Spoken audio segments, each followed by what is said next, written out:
A 63-year-old woman arrived home to find her daughter and her boyfriend, both minors, locked in a room. Surprised and angered, she confronted them about their behavior. What no one could have imagined was that this argument would escalate into a violent fight between the couple and the mother, resulting in a scenario akin to the most horrific horror movie.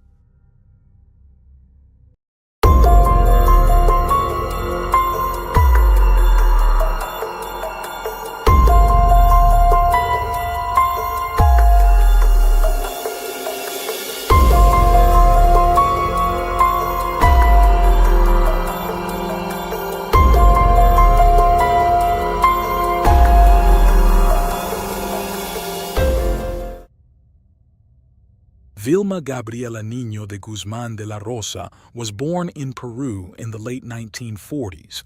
She married José Tejada Ramírez, a man 21 years her senior. José had an older son from his first marriage. After they started living, he increasingly started distancing from his previous family, including his son. Vilma had a strong and reserved character. In contrast, she was a woman who reserved all her tenderness and dedication for the plants in her garden. Caring for them meticulously, talking to them and observing them daily was an activity that offered her unparalleled peace. When she finally felt the call of motherhood, it was not easy for her to fulfill her dream. José was over 70 years old while she had already passed her most fertile age. However, she was not one to give up easily. Thus, the couple decided to undergo fertility treatment. Finally, after a long struggle, at 49, Vilma received what she considered the best news of her life. She was pregnant.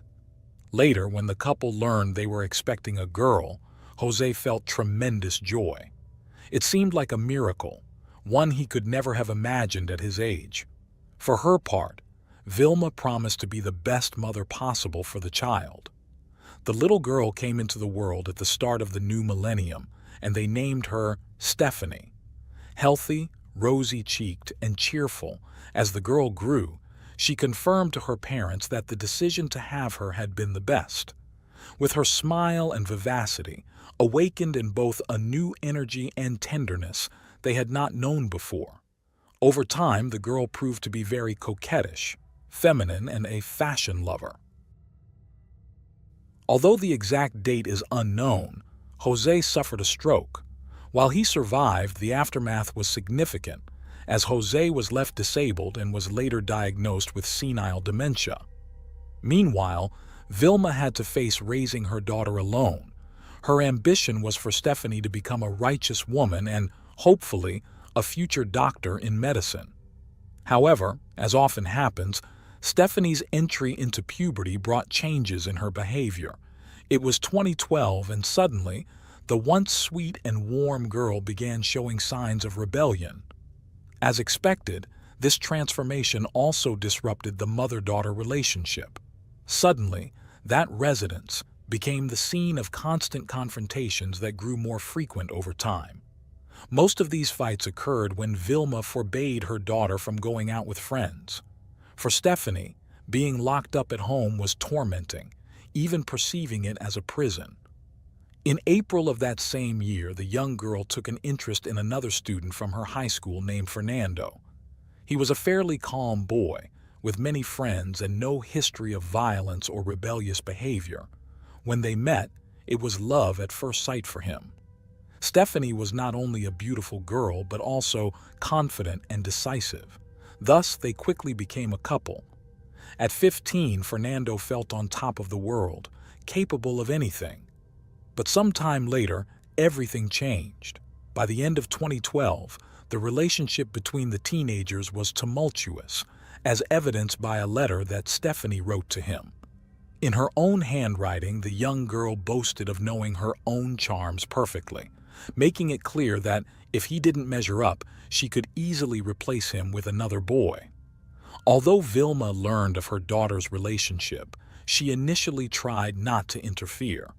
After all, she believed it was likely just a fleeting, insignificant romance typical of Stephanie's age.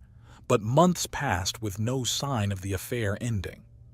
Meanwhile, Stephanie took control of the relationship, knowing how to dominate Fernando. She liked to give orders and, of course, to be obeyed. When this did not happen, she punished him, scratching him, justifying it by saying he well deserved it.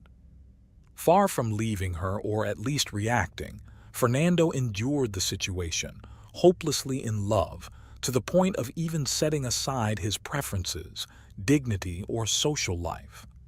Because by then, the relationship also distanced him from his friends. Judging by some leaked text messages, the young man felt lost and, in essence, suffered greatly after each fight with his girlfriend. An example of this is an audio message Fernando sent to Stephanie at 2 a.m. on January 6, 2013. Besides showing how insecure he was regarding her feelings, Fernando said some quite worrying things, talking about ending someone's life and seeking his girlfriend's support for these ideas.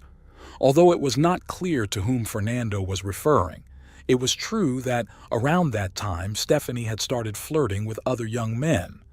And of course, in the school environment, the news quickly spread. Upon hearing the rumors, Vilma opposed the relationship between her daughter and Fernando. This became the cause of countless fights. Refusing to obey her mother, Stephanie continued to see Fernando in secret. On Saturday, January 11th, 2014, just before noon, the girl snuck her boyfriend into her house. They then went up to the second floor, to her room, where they locked themselves in to watch TV and later had an intimate encounter. When Fernando's father noticed his son's absence, suspecting he had returned to Stephanie, he began calling him on the phone. Distracted, or perhaps anticipating his father's reproaches, Fernando did not answer. However, his father was not willing to give up, so he went to Stephanie's house to look for him. Once there, the man's shouts made Vilma come out of her room on the first floor. Although she ignored him and did not open the door, she immediately understood what was happening. Filled with anger, Vilma went upstairs and, without a word, broke into the room where her teenage daughter was with her boyfriend. It was at that moment that a fight broke out between the three, but it was an unequal struggle, as Fernando soon managed to immobilize the woman. At that moment, Stephanie delivered a strong blow to her mother's head. The force was such that Vilma fell to the floor, dying. Immediately after, the teenager placed the body under her bed, then Fernando and she went to the bathroom to clean themselves. At 90 years old and with senile dementia, Jose heard nothing and was unaware of anything. After that, Fernando went home. Later that same day, Stephanie kept in touch with dozens of people through her social media accounts. She confessed she felt that her heart was at peace and that her problems had finally ended, expressing the pleasurable feelings she was experiencing without specifying the reason. From that moment, Stephanie moved into her mother's room, which was about 10 meters away from hers. Additionally, she took the savings Vilma had, just over $10,000, and went on a shopping spree, spending as she pleased. 48 hours later, she posted a photo taken with her cell phone camera, in which she appeared wearing short floral pants and a pink blouse, holding a small puppy she had just bought in her right hand. She also paid for a change of style. As days passed, the teenager remained calm, even with her mother's decomposing body in the house. She continued to party with friends on several occasions. Jose, due to his health condition and advanced age, did not receive the care he needed from his daughter. When the smell from the second floor became unbearable, she and Fernando sprayed the room with various cleaning products and insecticides. They also partially covered the stained wall with black paint. Meanwhile, despite not being particularly friendly with them, the neighbors noticed that Vilma had not been seen watering the plants in her garden for a while. On January 16th, Stephanie called Fernando to tell him that 3 people were going to help her take out her mother's remains. According to his later testimony, Fernando suddenly felt a great repulsion towards his girlfriend, almost as if for the first time he fully understood what kind of person she was. He then decided to end their relationship. Although he no longer communicated with her or saw her, Stephanie tried to contact him in any way possible. Realizing that her text messages and calls were not being answered, the minor spoke with Marco, a cousin of Fernando's, and through him, she sent messages via one of her social media accounts. There, with encrypted messages, she asked him not to do anything foolish and not to say anything about what had happened. By that time, Vilma's loved ones had tried to contact her without success. Every time they asked Stephanie, she gave some excuse. After some time, they stopped believing her explanations and began to suspect that something had happened to her. In early March 2014, Vilma's relatives reported her strange disappearance to the authorities. Consequently, on the night of Sunday, March 9th of that year, the police arrived at the house with them. When they did not receive a satisfactory response from Stephanie about her mother's prolonged absence, the officers broke into the property with the family's authorization.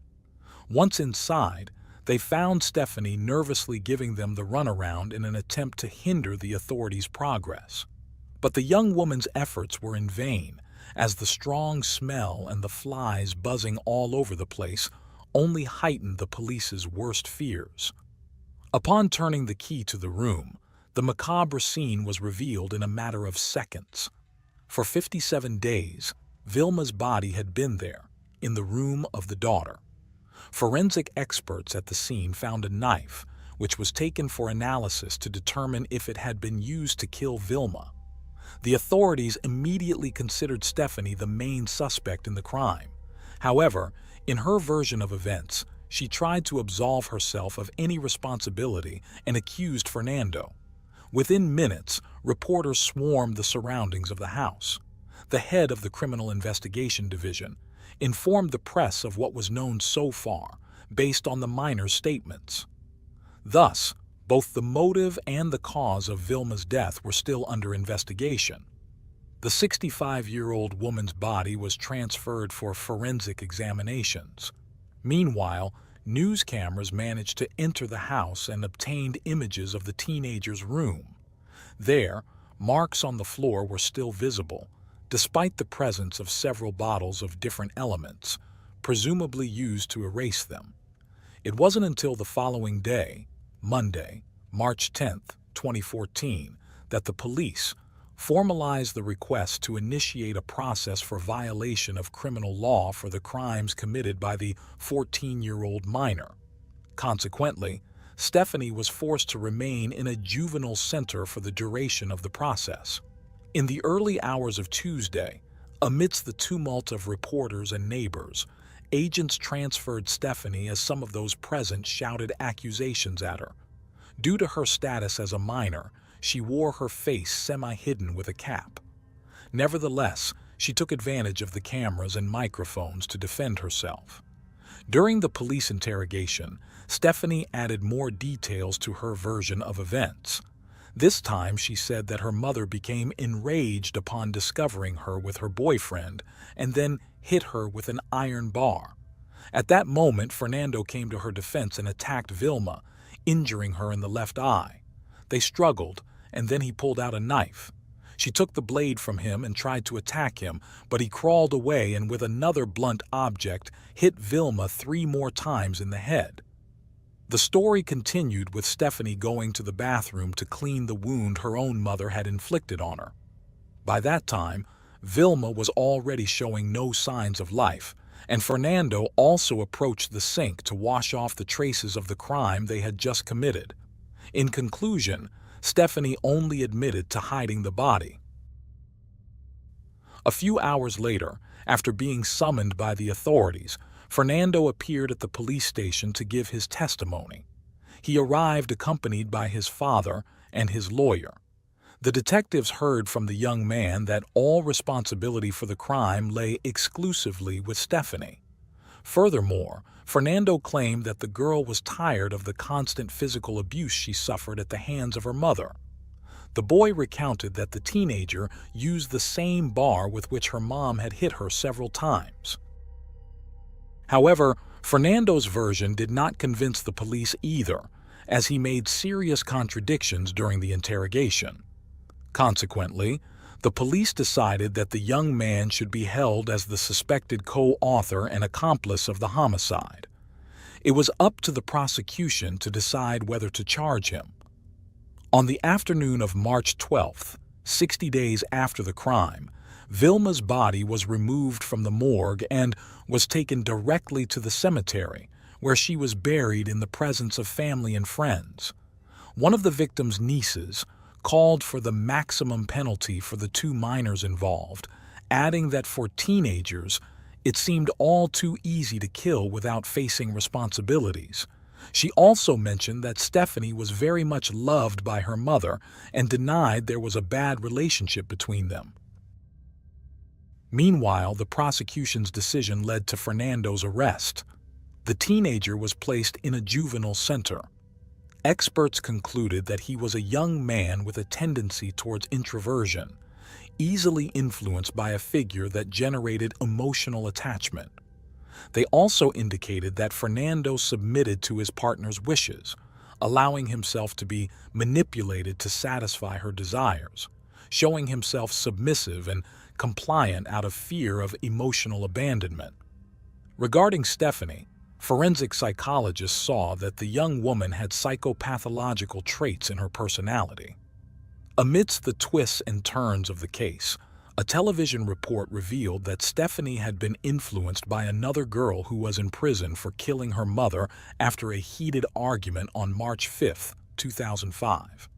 It was also stated that Stephanie stored poems of her on a tablet or personal computer.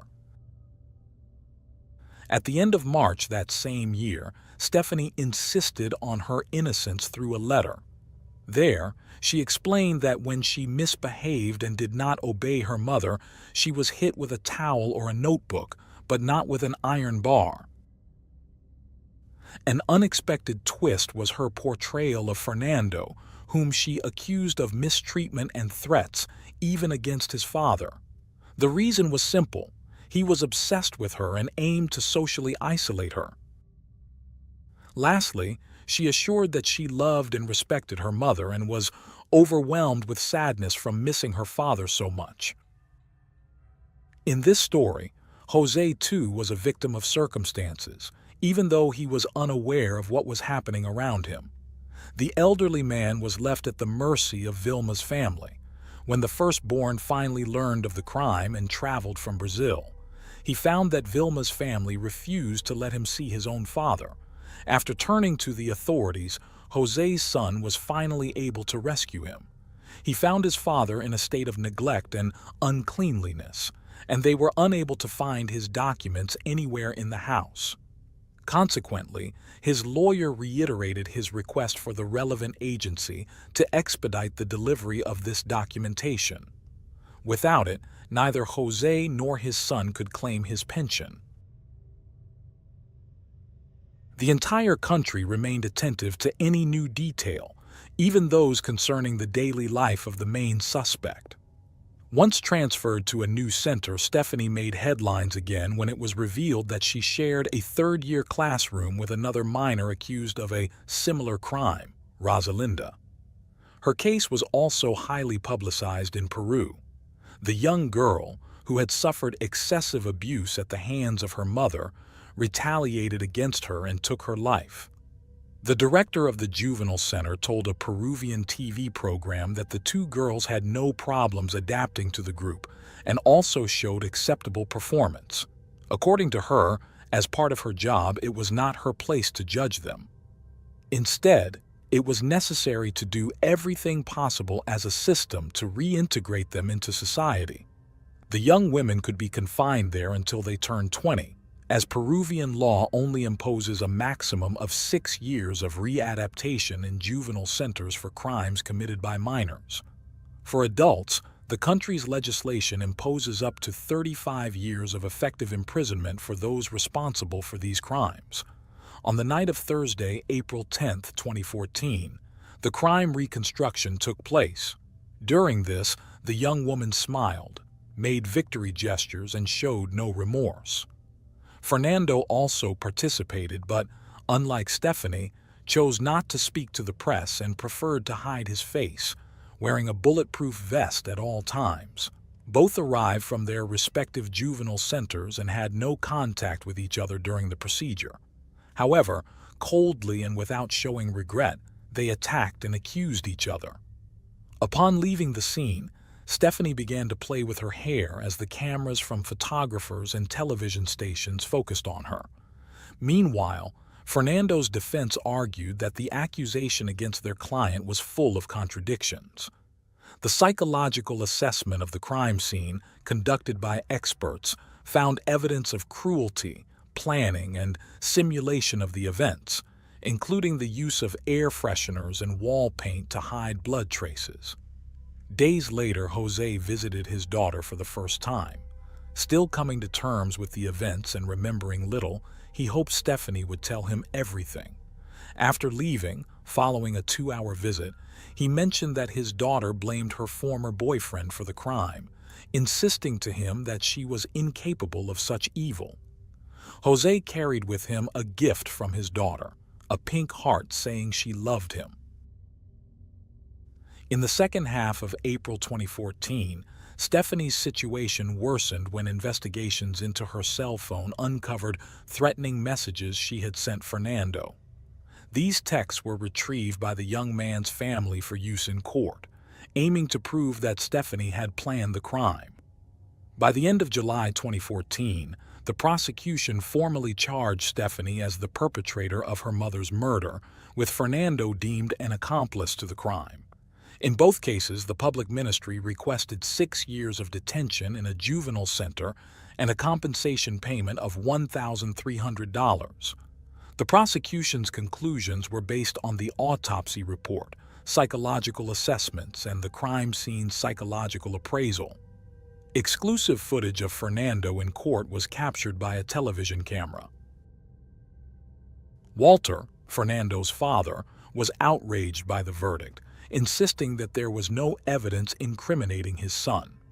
He believed that the inability to absolve Stephanie led to Fernando being charged as an accomplice. Contrary to the father's hopes, in October 2014, Fernando was sentenced to 4 years and 6 months in prison, while Stephanie received a 6-year sentence.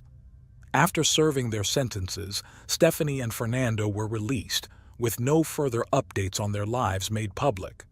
Yet, in Peru, the memory of this shocking story lingers, a story of a daughter whose miraculous birth filled her parents with joy, only to later become a figure far from the angel they had dreamt of spending their final years with. Once again, dear audience, I thank you for your company. If you haven't subscribed yet, I warmly invite you to do so and become part of this great community. This is Unreal True Crime. Until our next episode, good night.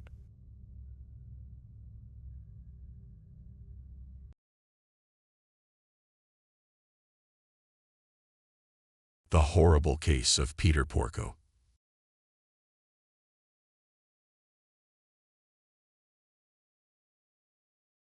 Peter Porco and Joan Balzano met in college in the 70s, where he was training to become a lawyer, and she was focusing on studying to become a children's speech pathologist. The young couple was very much in love and decided to start a life together. They married in 1974, and since then, they had settled in a house in Del Mar, within Albany County, where they lived for the rest of their lives. Years later, the Porco family grew with the arrival of their first son, Jonathan, in 1981, and 2 years later, in 1983, their second and last son, Christopher, was born. Peter dedicated much of his career to being a prosecutor, but in his later years, when his sons had reached adulthood, He opted for a job that would allow him to be more relaxed and enjoy free time with his wife. Later on, when his eldest son graduated as a sailor and was stationed at the base assigned to him in South Carolina, and the younger Christopher moved to the University of Rochester campus, where he studied biomedical engineering, Peter left the prosecutor's office to start working within the Court of Appeals. By the year 2000, the Porcos' place was empty, yet the family never lost contact with each other, especially Christopher, who visited them more regularly because the distance allowed it. However, by the end of 2004, their relationship began to go through a rough patch when Peter and Joan discovered that Christopher was not fully committed to his studies. His grades were not good, he hardly ever attended classes, and he constantly spent time partying with his campus friends. The news disappointed his parents, and as a result, a long argument broke out among them. A week later, in the early hours of November 15, 2004, someone broke into the Porcos' house, and the discussion between Peter, Joan, and Christopher was concluded forever. The clock hands pointed to 9 in the morning, marking the time Peter was supposed to go to work. An important day awaited him and his colleagues at the court. Minutes passed, but Peter did not come through the door. His boss began to worry, as it was not common for him to miss work. But if he had reasons to do so, he always notified in advance. Something was wrong, and they had to find out. They called him repeatedly by phone, but in vain. Peter did not answer. Then, his supervisor sent a court security officer to check that everything was all right at the Peters' house. The officer arrived at the place around 11 in the morning. From the outside, he could see that something was not right. The key that would open the front door was placed on the outside, but it also had a peculiar detail. It was stained with blood. Without hesitation, he called the supervisor and reported the situation. Both knew something was not right. The supervisor ordered him to enter the house in search of a concrete answer, but first he warned him to be cautious, as he did not know what he might find. Just a few steps down the entrance hallway, the officer discovered that he was inside a crime scene. The house was in disarray, and there was no corner that was not stained with blood. A massacre had occurred there. The officer reported the discovery to the police authorities, and they arrived at the scene immediately, launching a large operation at the Porco family home. The police found the place exactly as had been described in the phone call by the informant, following the bloodstains that led them to the main bedroom, where they discovered an even worse scene.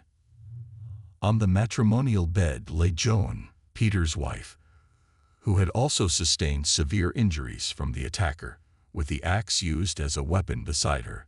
The scene was dreadful, drenched in blood, and Joan was horrifically disfigured, yet astonishingly, she was alive. Alerting the authorities with a raised hand, the paramedics swiftly transported her to the nearest hospital, despite her slim chances of survival. Her injuries were severe.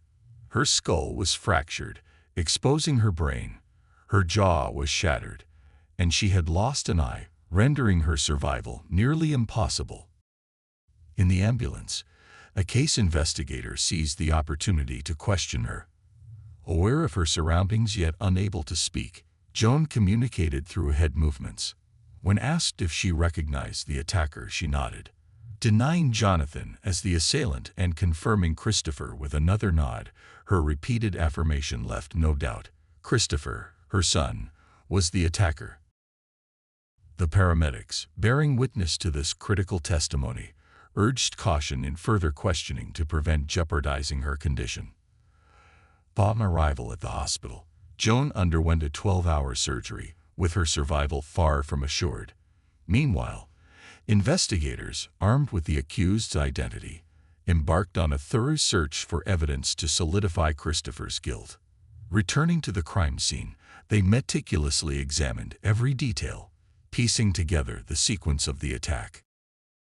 Initially confused by Peter's body's location near the kitchen on the ground floor, they were astounded by the autopsy results. Peter and his wife were attacked while sleeping, but surprisingly he had survived the initial assault of at least 16 axe wounds, as the injuries did not immediately end his life. Remarkably, on the morning of November 15th, around 5:30 a.m., Peter woke up as if it were any ordinary day, unaware of the gravity of his condition. He proceeded with his morning routine, washing his face and preparing breakfast and lunch for work, oblivious to the tragedy that had unfolded in his home. He wrote a check to cover the fines that his son Christopher had accumulated due to his reckless driving, and went out to the porch of his house to look for the newspaper. He noticed that the door had closed behind him, and he was locked out. Subsequently, he looked for the key he hid among the plants, re-entered the house, and collapsed. His body could no longer withstand it, so he lay down beside the kitchen. Every step, every movement Peter made that morning left large bloodstains, but he was not aware of it. The investigators learned from the autopsy that the axe had caused wounds in the superficial area of the brain, but not in the internal part, where people store activities they frequently do, explaining why he moved normally that morning. On the other hand, the police authorities discovered that the entry had not been forced and that the key they had found on the door was the one Peter had used to re-enter the house, not the attacker. Moreover, the person they were looking for knew the security alarm code that monitored the house, but had taken the trouble to destroy the device. The house was in disarray, drawers open and belongings scattered everywhere, but nothing of value was missing. It was evident that the criminal had staged the scene to simulate a robbery with a fatal outcome. This theory was confirmed when they discovered that a protective metal mesh covering one of the windows from the outside was broken. Trying to open it, they noticed it was locked from the inside and only opened a few inches, making it impossible for a person to escape through there. The attacker had managed to flee the scene without leaving a single footprint or any trace of their DNA, but was not smart enough to hide their macabre plan. It was clear that their only goal was to murder the couple, and then it was time for the investigators to prove why. While Joan fought for her life in the hospital, the police authorities met with Christopher after he contacted them to inquire about what had happened to his parents. It turned out that the youngest son had received a call from a journalist who wanted information about the case, which is why Christopher called the police to know the truth. When they finally informed him that someone had broken into his parents' house, killed Peter, and injured Joan, Christopher showed no reaction. At no point did he seem overwhelmed by the severity of the situation. This caught the investigators' attention, but they had to remain calm and agreed to meet at the hospital where Joan was recovering. There, they had a 6-hour talk in which Christopher claimed that on the night of the crime, he had fallen asleep in a common area on campus. During his statement, a patrol went to the university where the 21-year-old studied, and the officers spoke with his peers, and what they told them did not help at all in proving his innocence. His peers described him as a friendly and humble guy, even though they knew Christopher belonged to a wealthy family that could afford great luxuries. He never acted superior to others.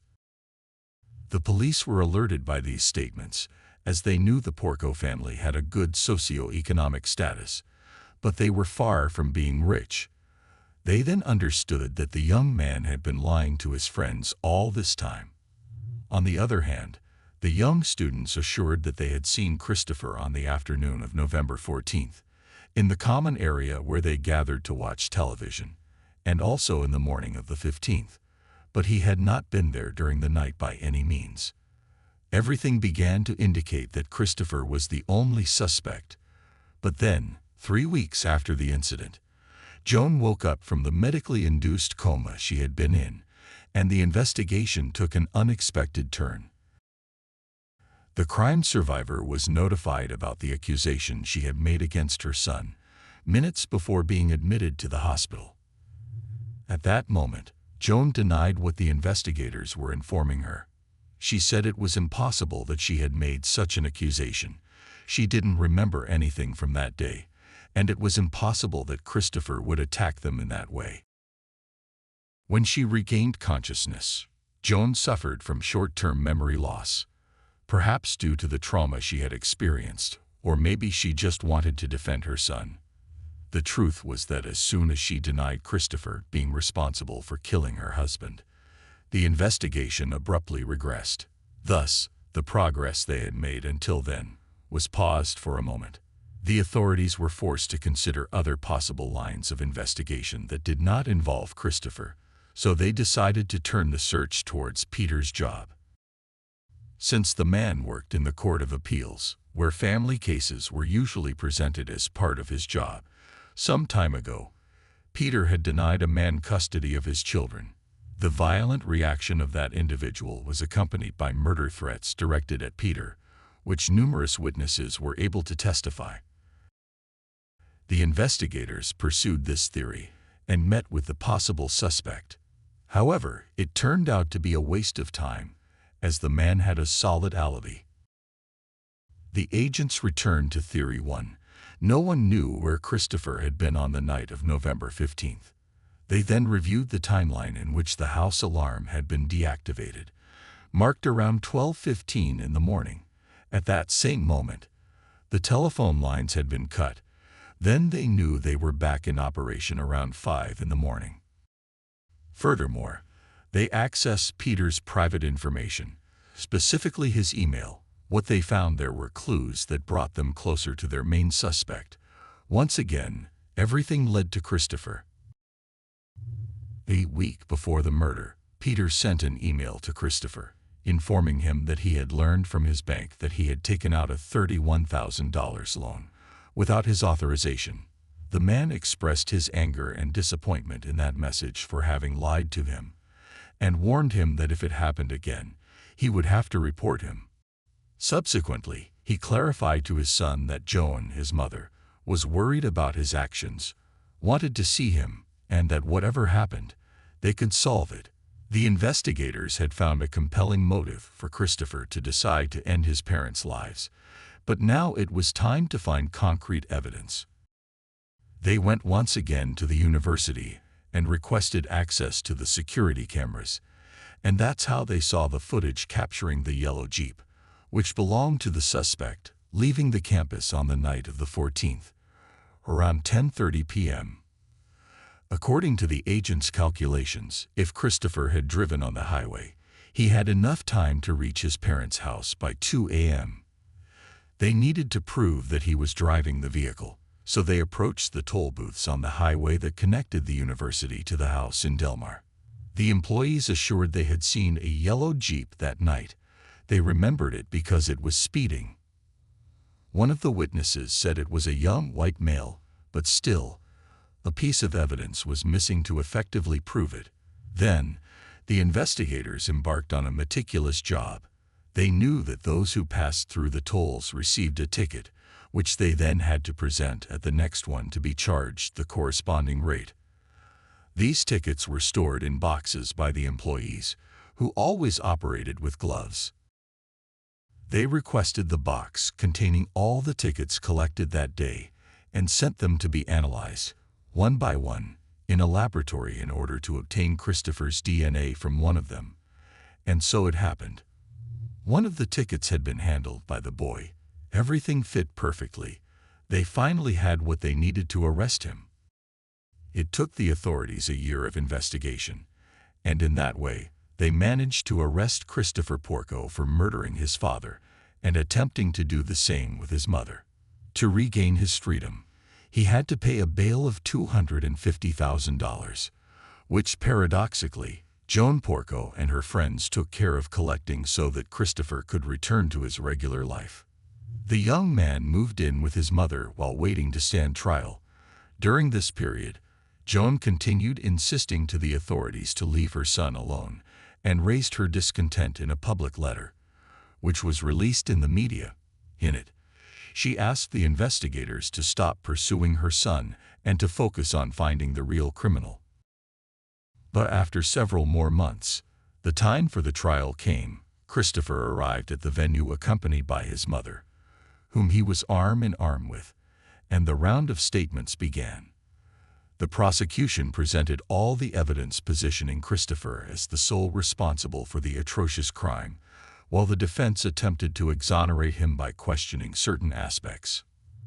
On one hand, they wondered how it was possible that if Christopher had been the murderer, he left the house without the slightest trace of blood.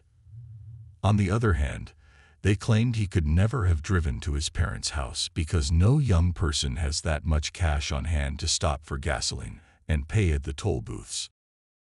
This was because the opposing side knew very well that the boy had removed the electronic device for toll collection, using cash to avoid being tracked. As absurd as these arguments sounded, the jury still had to meet to determine a verdict, taking into account all the information provided by the investigators. Christopher had a financial motive. No one knew where he had been on the morning of November 15th, until the cameras captured him driving his yellow Jeep, and he was one of the few who knew the code to the house alarm. Additionally, one of the witnesses at the trial was his former boss, the owner of a veterinary clinic where Christopher had worked and where he had learned how to avoid being splattered with blood in surgery. The jury had no doubts at the time of their verdict. On August 10, 2006, Christopher Porco, the younger son of Peter and Joan, was sentenced to a total of 50 years in prison for the murder of his father and attempted murder against his mother. The image of a united family that the Porcos had portrayed throughout their lives ended in the past, with the terrible tragedy they went through at the hands of their youngest son. Christopher's criminal behavior, which they had kept silent and managed to hide for years, finally came to light on November 15, 2004. The whims of the boy, to be someone he was not, to invent a life he didn't have, and a social status he didn't belong to, led him to commit a series of crimes against his own parents. The fatal outcome didn't just happen. To sustain the lies he had told throughout his time at university, he repeatedly stole belongings from his parents and friends, which he then sold on the internet, where he ironically scammed people. When it was time to deliver the products, he didn't, and later he impersonated his brother's identity and used his account to tell buyers that Christopher had passed away. On multiple occasions, he forged Peter's signature to obtain loans from the bank, and so financed the yellow Jeep truck. When he had no way out, he decided to murder them to keep the money and assets of his parents. Even days before the act, he approached a financial investor for advice, as he would soon receive a large sum of money that he wanted to invest. The case of Peter Porco clearly shows how far a person lacking feelings, but full of greed, can go. It also highlighted the impeccable work of the investigators, who, even with the victim against them, used all their tools, and even more, to finally do justice for Peter Porco. This case still causes controversy within the community, with some believing that Christopher's conviction was fair, while others believe he was not the author of the terrible murder. And that's the end of today's case. As always, I appreciate your support for my work.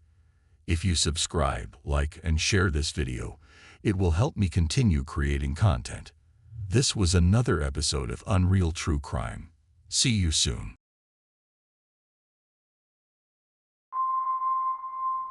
Day after day, we are surrounded by the presence of criminals.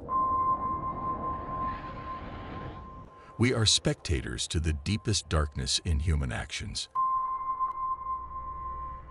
and the bizarre reality that someone's suffering can be a form of pleasure. As dedicated investigators of the criminal world, we're on a mission to uncover the most shocking crimes and get inside the minds of those who commit them. I am Luke, and today I bring you another Unreal True Crime.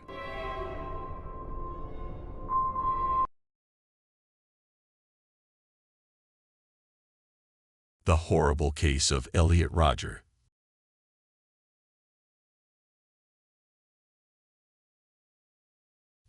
Elliot Rodger was born on July 24, 1991, in London, England. His parents were Peter Rodger and Lee Chin Rodger, both very young at the time of conceiving the child, and while growing their professional careers. Peter was dedicated to photography, but dreamed of becoming a renowned filmmaker in Hollywood. Lee Chin was a young woman from Malaysia who had come to the United Kingdom to work as a nurse on film sets.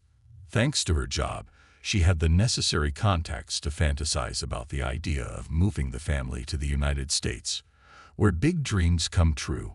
George Lucas, no less, was a close friend of Lee Chin. In the years following after Elliot's birth, the family prepared for the big move, and after the arrival of their fourth member, Georgia, in 1996, they finally embarked on the journey that changed their lives. That year, the four of them took their belongings and settled in California, close to movie stars and huge recording studios. A new chapter in the life of the Rogers began. However, not everyone was pleased with this change. For the first time, sadness appeared within Elliot. For him, the happy days had been left behind in London. But after a brief period of adaptation, he was ready to become the happy child he once was. When it was time to start at his new school, his limited social skills became evident. Elliot was extremely shy and rarely had the courage to approach other children, to start a conversation or join a game. In these situations, it was his mother who intervened and invited some classmates over to play at the house. Then, everything would go normally, and Elliot seemed to integrate easily. Although there were numerous moves, after a while, the Rogers found their place and began to form bonds in the country they had arrived in. The adults had their friends, their dream jobs. Elliot was doing well in school. Everything seemed to be going as planned. But the dream was short-lived. By the time Elliot turned 7, the fights between Peter and Lee Chin became more frequent. The situation became unbearable, and after a few months, the couple decided to separate. This event significantly affected Elliot's emotions and behavior. The child began to feel resentment towards his father, especially when, shortly after, he introduced him to his new girlfriend.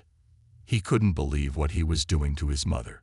He refused to go to his father's house because he was hardly ever there, and he had to spend time with his father's new girlfriend, whom Elliot felt was trying to impose rules as if she had authority over him. But other, more important issues were on his mind, and soon his parents' breakup became a secondary concern. What really obsessed him was figuring out how to make friends and be seen as a popular kid. He observed from a distance the behavior of the classmates he admired, wanting to emulate their appearance so others would notice him. Until that point, he had felt invisible everywhere except at home. At home, his mother indulged all his wishes and whims, but outside, he felt that no one acknowledged his existence. He did everything within his power to change this, seeing that his father, a good and successful man, had quickly found a new woman. Elliot concluded that this was the way to stand out among people and eventually become a great seducer. He asked his parents for permission to dye his hair blonde, changed his outfits to urban clothes, like those worn by skaters, bought a skateboard, and started practicing. His plan seemed to be working. For the first time, he felt he could find a group of friends on his own, without the need to talk too much. But at the same time, he was not so good with physical skills. There was always someone better than him. This discovery filled him with hatred. This was the first time he began to experience envy and jealousy. Others seemed to fit perfectly into the world, but for him, it seemed an impossible task to accomplish. Unfortunately, this thought began to completely take over his mind, plunging him into a vicious cycle of resentment. By the time he reached adolescence, his obsession took another turn. The idea of getting a girlfriend and losing his virginity began to occupy his head all day. He knew that day would come. Each day, his group of friends demanded him to do something he didn't want to do.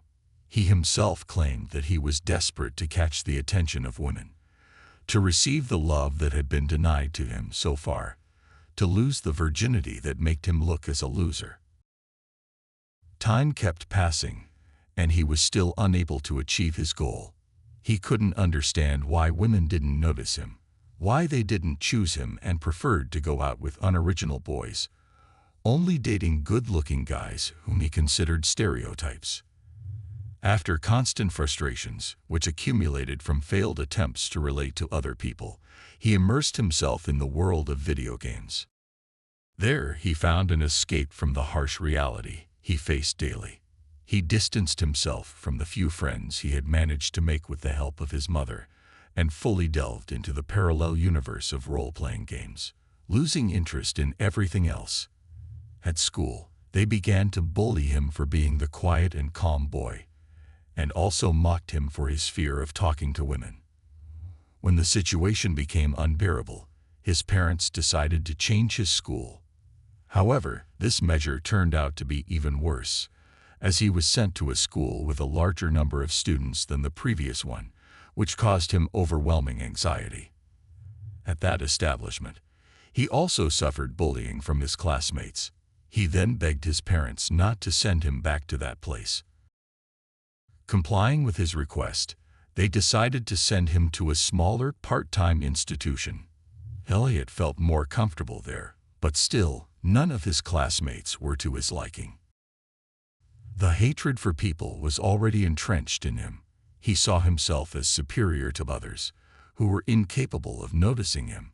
For this reason, he believed he was doomed to a lonely and miserable life, while other boys his age lived their lives fully, partying, having intimate relationships, and socializing with friends. The envy and jealousy he had begun to feel during his childhood took over his body, filling him with fury and hatred towards all humanity. These thoughts led to several episodes of crying where he expressed being fed up with his life. The experiences that had led him to constant frustration and the new family his father had formed eventually plunged him into a deep depression. Although he refused to leave his room, his parents decided to take him to a psychiatrist. The professional prescribed medication, but Elliot refused to take it, insisting he was not sick. Nevertheless, the first signs that something was not right began to appear. When it was time to go to university, his parents thought it would be a good idea for Elliot to live on the campus of the University of California. Perhaps being away from his family, the boy would find a way to relate to people his age without the intervention of his mother or any other adult. However, once again, the plan did not turn out as expected. Elliot lived with other classmates, but he didn't even engage in conversation with them. He found it impossible to share his space with others. Everything seemed to be an attack on him. Moreover, reality hit him hard again. The city where he lived was full of young people having fun day and night, walking hand in hand with their partners, and he couldn't even approach anyone. He then thought that, although he hated them, the only option to get a girlfriend was to become like one of them. He took advantage of his parents' good economic position to build a personality based on wearing designer clothes, driving a high-end car, and flaunting the money he had, to be seen as a sophisticated, cultured, and fascinating man. To do that, he had to become rich, and the easiest way to do it was by betting on lottery tickets. He invested the money his parents sent him, learned gaming strategies, and dedicated his time to achieving his goal. But once again, his plan did not come to fruition. It was impossible for him to contain the rage he felt seeing others have the life he desired and believed he deserved. He then began to frequent websites to learn how to seduce women. By clicking on some alternative links, he arrived at a portal where hundreds of men in the same situation shared their frustration and blamed women for their discomfort. However, he saw these men as losers and did not feel he belonged to that category either. His insistence on fulfilling his whim seemed to have no end. On one occasion, learning about a party organized at one of the fraternities, he took the courage to go, even though he had not been invited. Beforehand, he drank vodka in his university room, and then went to the place. When he entered the house, he saw people talking among themselves. But once again, they did not notice his presence. He drank a few more glasses there, hoping someone would approach him. Then he noticed an Asian boy having fun, and anger overwhelmed him. He ran towards him and started shouting and insulting him. How was it possible that this Asian boy had friends, and he did not? People mocked him because he was drunk and did not know what he was saying. Then, by his own will, he left that room, went to a balcony, sat down, and watched everyone in solitude, hating them with all his might. Soon, the refuge he had found began to fill with boys and girls. Fury returned, and he started to insult the women, trying to push them off the balcony. However, the boys accompanying them reacted in time, and it was he himself who ended up falling. Injured from the fall, he left the place completely lost in his fury. The next day, he called his father to accompany him to a hospital due to the poor condition of his leg. He invented a story in which he was the victim. This was his breaking point. All the discomfort he had been dragging for years had to be returned to the world and humanity, which had rejected him time and again. He decided he had to take control of the situation. The only way out was revenge. This was how his macabre fantasy took shape and turned into a plan to execute, a plan he called the Day of Retribution. Elliot prepared for months for the day he would finally end his miserable existence. During his time at the university, he had managed to save the money his parents sent him for living expenses to buy weapons that would help him carry out his revenge against humanity. He learned to use them, set a date for the event, and opened a YouTube channel where days before the attack he uploaded videos detailing what he intended to do. He made sure to narrate his day-to-day life and the hatred he felt when he saw couples holding hands or kissing in front of him. He claimed it was a crime that some had that opportunity when he wasn't even looked at. It was an injustice perpetrated by a twisted world and humanity. In the videos, he also showed how he drove around in his luxurious car, and at every corner, he found a party of young people having fun, many girls interacting with boys, and how he insulted and resented them. In his original plan, he included the murder of his stepmother and his younger brother for stealing the life he deserved. The date for this terrible event was initially April 26, 2014, as his father would be out of town. However, a change in Peter's schedule forced Elliot to postpone it for another month. Meanwhile, one of the threatening videos Elliot had uploaded to his blog reached his mother. Concerned about what she had just seen, she alerted the police authorities. 2 officers showed up at the door of the apartment where Elliot lived. The young manipulator appeared calm and friendly enough to convince them that he was fine and would not harm himself or anyone else, considering the possibility of ruining everything he had planned up to that point. Elliot decided to expedite his plan on May 23, 2014. He uploaded his last video, titled The Day of Retribution, and simultaneously sent an email to a dozen acquaintances, including his parents, with a 141-page autobiographical manuscript entitled My Twisted World. In it, he explained the reasons for his hatred towards humanity and justified the horrible actions he was about to commit. His targets were women who chose other men and those men who had the fortune of living the life he believed he deserved. Even in his apartment, he stabbed to death 2 of his roommates and a friend who was visiting them while they were sleeping. He then got into his car and drove to a fraternity, where, according to him, the most beautiful women who had rejected him throughout his life were located. He knocked persistently on the door, but no one opened. He then fired his weapon at a group of girls passing by. 3 of them died instantly, while 1 was injured but survived. Elliot got back into his car and drove through the streets of the city, bringing terror to each person unfortunate enough to cross his path. Passing by a store, he fired his gun numerous times from his car without getting out. Suddenly, The police managed to locate the loose murderer they had been searching for minutes. They began to pursue him, exchanging gunfire. Elliot, out of control, ran over people in his attempt to escape until he was shot in the hip, causing him to crash into a light post. Then, in the immense silence that finally enveloped the terrified city, a final explosion was heard, coming from the interior of the vehicle Elliot was driving. When the officers approached, they found him dead with a head wound. In total, 7 people perished that fateful night, including Elliot Rodger. After the desperation and fear that ran through the blood of the witnesses of the tragic event came desolation. No one could believe what had happened on May 23, 2014. The families of the victims were inconsolable at the fatal end of their loved ones. Even his parents could not comprehend the terrible, drastic decision their son had made. Peter Rodger felt the need to publicly apologize to the relatives, and also assured that they had not been able to see how sick Elliot was, as he had been clever enough to hide most of the thoughts tormenting his mind. Although they were aware of his obsession with getting a girlfriend, he had never expressed the hatred he felt for all humanity.